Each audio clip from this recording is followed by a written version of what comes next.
Before the night decided what it wanted from him, Sam Ward believed his life had already finished telling its story. He thought grief was a place you arrived at and stayed. He was wrong. Some endings knock. Others bleed into the dark and wait to be found. Sam Ward stood at the small cabin window, rough palms resting against the sill as dusk bled slowly across the plains. 45 winters had passed through his bones, and this one felt heavier than all the rest combined. His beard had gone white at the chin, and his shoulders bore grief the way a man bears a pack that never comes off, not even to sleep. 3 years earlier, he had buried his wife beneath a cottonwood tree that leaned toward the creek as if the land itself had bowed in sorrow. Since then, Sam lived quietly, not because he lacked words, but because there was no one left worth giving them to. The cabin held her shape everywhere. Her woven shawl still hung over the back of a chair he never used. Jars of dried herbs gathered dust on a shelf, untouched since the last time her hands had arranged them. He slept on one side of the bed, though the other had long gone cold. There had been a child once, too. A daughter who never drew breath. After that, Sam stopped building cradles. He built fences instead. Mended saddles. Kept his head down. The town whispered about the quiet rancher who rode in once a month and spoke only when money changed hands. Some said grief had unhinged him. Others said he'd always been that way. That night, as the sky bruised itself into darkness, Sam heard a sound that didn't belong to the wind. Faint. Broken. He thought at first it might be a coyote, limping across frozen ground. He stepped outside with his shotgun, more from habit than fear, and that was when he saw her. She lay in the snow beneath the cedar by the barn, curled inward as though the cold itself had shaped her that way. Her dress was torn at the sleeve. Blood soaked the cloth from shoulder to wrist. Barefoot. Young. Still as the deer he'd hunted in lean years. For a long moment, Sam simply stared. The way a man looks at something he doesn't yet believe is real. Then he lowered the gun. He didn't ask who she was or where she came from. He only lifted her with careful arms, as though she might come apart at the touch. She weighed less than sorrow and carried the scent of river water and smoke. When he crossed the cabin threshold, it felt like inviting a storm inside. He laid her near the hearth and wrapped her in the only blanket not soaked through with memory. She stirred faintly, cracked lips murmuring in a language he didn't understand but somehow recognized. Comanche, maybe. He hadn't seen their people near this land in years. Not since soldiers had ridden through and called removal peace. He filled a basin with warm water and washed the blood from her skin. The gash on her arm was deep but clean. Not fatal. It had bled enough to drain her strength. He stitched it with the steady hands of a man who had once done this for a living, back before war, before land, before loss hollowed him out. She watched through half-lidded eyes, flinching only once when needle met flesh. Neither of them spoke. When he finished, Sam stepped outside, scrubbed his hands with snow, and let the wind tear some of the weight from his chest. The moon rose pale and cold, casting long shadows across the prairie. He stared at the cedar tree for a long while. It had been his wife's favorite. She used to plant wildflowers around its base every spring. They never came back after she died. Inside, the girl slept curled toward the fire, her breath shallow but steady. Sam stood in the doorway, one hand on the frame, then took his chair by the hearth. He didn't sleep. He didn't watch her either. He stared at the flames and remembered the last time he'd shared that room with someone else's breathing. He told himself she'd be gone by morning. Morning came, and she remained. She woke before the sun, sitting upright with a sharpness born of fear. Sam had left cornbread and jerky beside her. She reached for it cautiously, like a trapped animal testing safety. He sat at the table drinking coffee, not staring, not ignoring. When her eyes met his, there was no plea in them. No gratitude. Only a fragile truce between strangers. You're safe here, he said, his voice rough from neglect.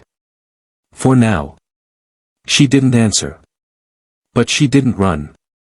Snow thickened through the day. Sam worked the livestock, broke ice in the troughs, checked the fences. When he returned, the hearth was swept clean and the blanket folded. He noticed her eyes on the cupboard. Hunger spoke quietly, but it still left marks. That night he made stew. Beans, salt pork, wild onion. She ate slowly, movements precise, almost reverent. He noticed she chewed on one side and guessed at bruising beneath her dark hair. He didn't ask. She didn't offer. The storm worsened after dark. The wind howled like something grieving itself. Sam fed the fire and gave her the bed. He slept in the chair. Not kindness, he told himself. Just sense. In the night, he woke to find her standing at the window, her silhouette sharp against firelight, eyes scanning the dark. He rose quietly. You expecting trouble? She turned, studied him fully, and after a long silence nodded once. Sam had known trouble all his life. War. Hunger. Death. But this felt different. This wasn't his trouble. And yet it had already settled into his house. He draped a blanket over her shoulders. You'll stay tonight, he said. We'll see come morning. She looked at him with something not yet trust, but no longer fear. He returned to his chair and listened to the fire as the wind battered the walls. Something inside him shifted, subtle as breath. The silence no longer felt like morning. Dawn crept in pale and pink. Sam stepped outside to feed the horses and froze. Hoof prints circled the cabin. Dozens. A noose pressed into snow. He lifted his gaze to the ridge and saw them. Riders. Painted faces. Spears glinting. Comanche. His chest tightened, not with fear, but with clarity. He turned back inside. The girl stood near the fire, eyes wide but unsurprised. No words passed between them. Something unspoken settled, firm and final. Neither was safe. Neither would run. The morning stretched quiet and brittle. Sam stood by the fence with coffee gone cold, watching the land hold its breath. Birds were silent. Even the wind paused. Then came the sound. Hooves. A low thunder rolling closer. He set the cup down carefully and walked back toward the cabin. Inside, the girl tightened the bandage on her arm, posture alert, ready. They're here, Sam said. She nodded. He reached for the rifle above the door, then let his hand fall. It wouldn't matter. They stepped outside together. The riders crested the ridge like a living tide, silent and controlled. At their head rode a man cloaked in black wolf fur, his face marked with red war streaks. He stopped short of the cabin, and the others formed a wide ring behind him without raising a weapon. The girl stepped forward. Father. The man said nothing. His gaze moved from her to Sam. Sam stood still, arms loose, feet planted. The silence stretched. Finally the man spoke. You sheltered her. Sam nodded once. The chief dismounted and approached with the calm of someone used to deciding life and death. The girl stepped between them. I chose not to return, she said, steady and clear. The warriors did not move. The father's eyes flicked to his daughter, then back to Sam. She crossed into death, he said. You gave her breath. She took it back herself, Sam replied. The chief studied him, measuring. He touched his daughter's chin gently. You are not a child, he told her. I did not run from you, she said. I ran from men who took what they had no right to take. Silence again. Then the chief spoke. My warriors will not strike today. But we may return. You have 3 days. He mounted and rode away, the others flowing after him.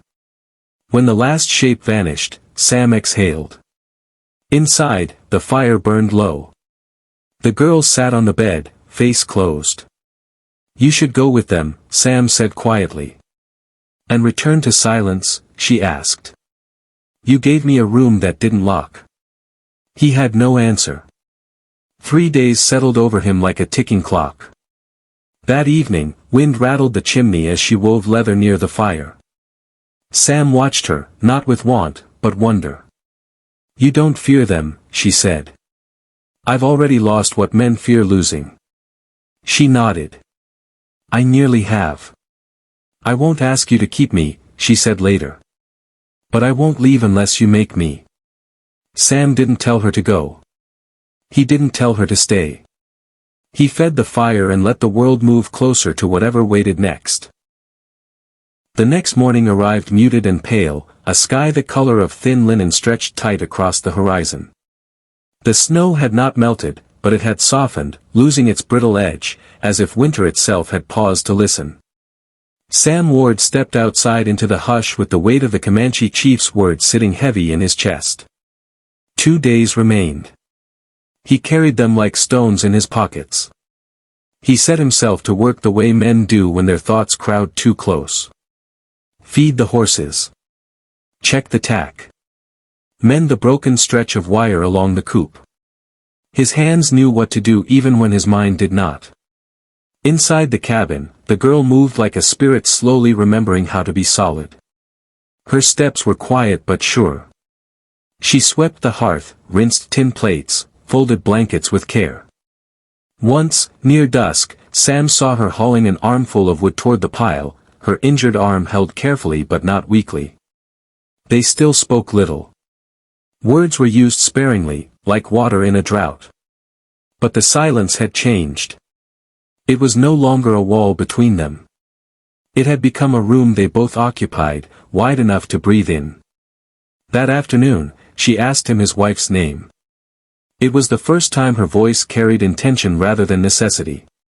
"Marjorie," Sam said, the name falling softly, like snow through branches. She nodded. Nothing more. Later, he noticed the old shawl, the one Marjorie used to wear while baking, folded neatly at the foot of the bed. The one that had hung unused on the chair now rested over the girl's shoulders. He watched her more closely after that, not with hunger, not with longing, but with a careful curiosity he hadn't felt in years. She was younger than the age written into her eyes. There was silence in her, yes, but it wasn't empty. It was shaped, deliberate, like someone who had learned to listen long before she was allowed to speak. She watched animals the way Marjorie once had, head tilted slightly, as if trying to learn their language. One morning Sam found her crouched by the coop, holding out a scrap of biscuit to the old hen that had once pecked his palm raw. The bird took it gently from her hand. Later that day, Sam handed her a length of supple, sun-darkened leather.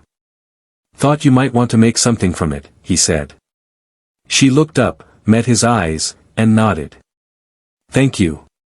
The words landed with weight. Evenings found them sitting near the fire, close but never touching. Once, she sang. Not loudly. Not for him. A low lullaby in Comanche, woven of wind and dust and smoke. He didn't ask what it meant. Some things weren't meant to be translated. He just listened. Slowly, almost without realizing it, Sam began to speak again. Not stories yet. Just fragments. He told her he'd been a medic once, back when brother fought brother and fields bloomed red. He told her he came west not for gold, but because the quiet suited him. She asked nothing, and he liked that. One evening, as dusk bruised the sky, Sam returned from town with supplies. Miss Lahi at the store eyed him strangely when he bought fabric and tea. Her mouth tightened when he asked for an extra tin cup. "You got company, Sam?" she asked. "Someone passing through," he replied. She squinted. "Company's not always good company." "She's not trouble." Lahi leaned in. "She's Comanche," she whispered. "They've got a way of turning even quiet men wild." Sam paid and left without another word. That night, he laid the fabric on the table without explanation. The girl stared at it a long time before touching the blue cotton, fingertips brushing it as if testing whether it was real. She said nothing, but something like gratitude softened her expression. The next morning, Sam found her stitching it into a tunic, handwork so precise it looked machine-made. Sunlight caught the needle as it rose and fell. She looked calm, but her eyes drifted often toward the window. "You expecting them back before tomorrow?" he asked. She nodded. "They won't wait." Later, as clouds rolled low and the wind picked up teeth, Sam rode to the canyon ridge overlooking the trail. He saw nothing, but he felt it. The air was tight with waiting. When he returned, the cabin smelled of broth. She had used what he brought. Beans. Carrot. Pork. She gestured for him to sit and set 2 bowls on the table. It was the first meal that felt like more than survival. Afterward, Sam stood by the hearth watching the fire work through the wood. She stood behind him, not touching, but close. "I dreamed of a river," she said. "Back home. I was small again. My mother washed my hair in the shallows." Sam turned slightly. "She's gone." She nodded. "Winter sickness. No medicine." His throat tightened. "You remind me of her," she said.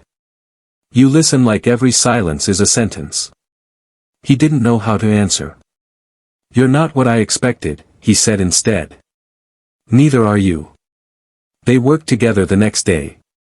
Sam showed her how to knot rawhide reins strong enough to hold a pulling horse. She showed him a different knot, used for sinew and arrow shafts. They labored side by side in the yard as the wind curled through them, scattering hay and snow. It felt like language. That evening, she braided his horse's mane, humming softly. When she caught him watching, she smiled, just enough to undo something he'd kept knotted for years. That night she stayed near the fire. When she leaned her head against the arm of his chair, he didn't move away. He wanted to speak, to tell her about the dreams that had started coming back, about holding his daughter in sleep, about Marjorie laughing in spring wind, but he didn't. The next morning brought new tracks in the snow. Not close. Not yet. But close enough. The time had narrowed. Sam watched her by the cedar tree, her hand resting on its trunk, eyes closed like someone saying goodbye. "You think they'll take you?" he asked later. "They'll try," she said. "I could leave with you," he offered. She shook her head. "They'd chase harder. They'd think you took me." His jaw tightened. "Then who are we?" She looked at him, eyes fierce and wounded and tender all at once. "Maybe we're the language between." That night the storm came again, not with snow but with wind and dust. They sat close, knees nearly touching. Sam finally told her about his daughter, about the grave beneath the cottonwood, about how he couldn't name her because naming meant believing she'd lived. She took his hand. "I think she lived," she said. "Even if only in your dreams." He slept little that night. Near dawn, he whispered, "What's your name?" "Nahili." He tasted it. Outside, the wind shifted, waiting. The morning broke colorless, a sky stretched thin with ash and restless wind. The land felt taut, like a drum's skin pulled too tight. Sam stood on the porch with a wool blanket around his shoulders, staring at the horizon. Inside, Nahili braided her hair tight, checked the stitching on her arm, dressed with purpose. She wasn't waiting to be rescued. She was preparing to choose. Sam made coffee though his hands shook. They sat together, memorizing the quiet. "They'll want me back," she said. "Not because I'm daughter to a chief, but because I left without permission." "You don't belong to anyone," Sam said. "That's not how they see it." The hooves came before noon. This time the riders formed a line, not a circle. Chief Navo stood at their center, wolf cloak heavy on his shoulders. Nahili stepped beside Sam, spine straight. "You've had your days," Navo said. "Now she returns." "She's not property," Sam replied. "She is daughter," Navo said. "And bonds broken leave death behind."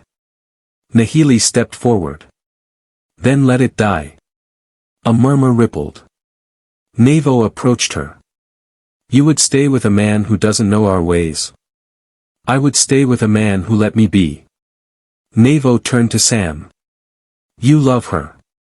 Sam didn't deny it. Navo drew a ceremonial blade and held it out. "Prove you can carry her weight." He challenged Sam to hunt with him. "One deer. One path." Sam agreed. They rode together into the hills. The deer fell clean to Sam's arrow. Rain began as they returned. Navo faced Sam again. "Your actions speak." He touched Nahili's forehead. "You are no longer of my fire, but you are not gone from my heart." The warriors rode away. No blood spilled. Just rain.